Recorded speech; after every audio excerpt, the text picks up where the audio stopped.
Brought to you by KR Mangalam University. We provide you the platform to turn your dreams into reality. Give wings to your aspirations with KR Mangalam University. We see certainly India as a preferred place for our industry because you are a democracy that helps. We feel united in values. ये बयान सुना ना आपने? ये बयान सामने तब आया जब लोकतंत्र और विकास एक साथ कदम मिलाते हैं तो दुनिया उसका सम्मान करती है, और अब वो सम्मान भारत को मिल रहा है यूरोप से, स्विट्जरलैंड से। चीन की छाया से निकलकर अब निवेश का सूरज भारत में चमक रहा है। जी हाँ, आज हम बात करेंगे उस वैश्विक भरोसे की जो अब भारत पर दिखने लगा है, और ये भरोसा किसी छोटे देश से नहीं बल्कि दुनिया की सबसे स्थिर और समृद्ध अर्थव्यवस्थाओं में से एक स्विट्जरलैंड से आया है। एक सवाल पूछा गया कि क्या स्विट्जरलैंड अब भारत को चीन के विकल्प के रूप में देखता है? जवाब में जो शब्द आए वो भारत के लिए गर्व की बात है। तो चलिए बिना वक्त गवाएं अब जानते हैं क्या कहा हेलेन बुडलिगर आर्टिएडा ने। It's, we like to trade and invest everywhere in the world. We see certainly India as a preferred place for our industry because you are a democracy that helps. We feel united in values. You are an excellent consumer base. You have excellent growth.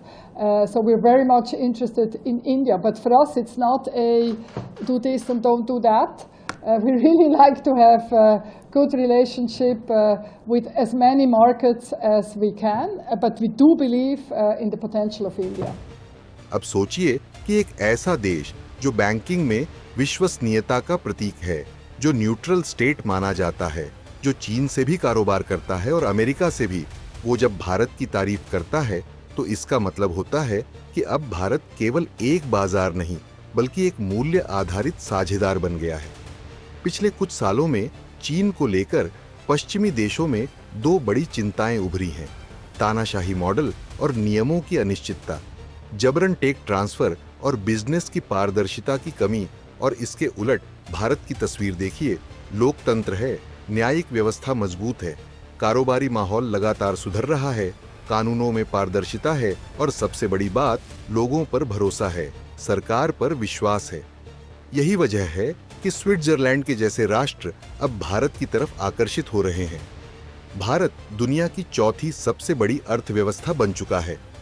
2025 तक GDP के मामले में Japan को पीछे छोड़ चुका है।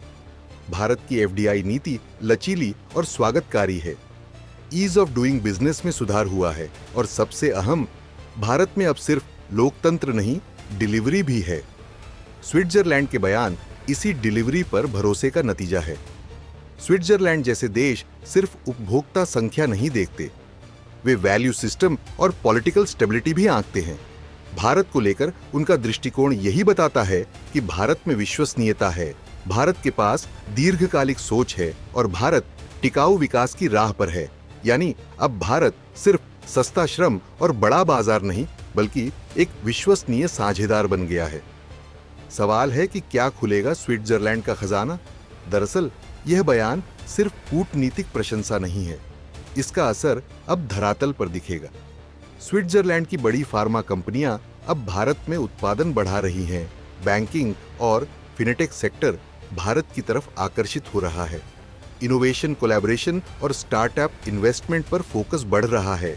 यानी आने वाले वर्षों में हम देखेंगे कि स्विस निवेश भारत में बायोटेक, एआई, मेडटेक और ग्रीन एनर्जी जैसे सेक्टर्स में तेजी से बढ़ेगा। भारत अब सिर्फ एक उभरती अर्थव्यवस्था नहीं रहा, वो अब विकासशील देशों का नेतृत्वकर्ता बन रहा है। चीन की छवि एक डरे हुए, बंद समाज की है। भारत की छवि एक खुले, संवादात्मक, लोकतांत्रिक समाज की है, और यही अंतर आज पश्चिम को भारत की ओर खींच रहा है। खैर, अब निवेशकों की सोच बदल रही है। जो निवेश पहले चीन में जाता था, अब उसका एक बड़ा हिस्सा भारत की ओर मुड़ रहा है। एप्पल, फॉक्सकॉन, सैमसंग जैसे बड़े नाम पहले ही चीन से हटकर भारत में आ चुके हैं। अब स्विट्जरलैंड की नजरें भी उसी दिशा में हैं। स्विट्जरलैंड का यह बयान भारत के लिए एक मौका नहीं बल्कि मान्यता है। एक मान्यता कि दुनिया अब भारत को भरोसे, अवसर और नेतृत्व के प्रतीक के रूप में देखती है। भारत की नीति, स्थिरता और लोकतंत्र की ताकत अब अंतर्राष्ट्रीय निवेशकों को आकर्षित कर रही है।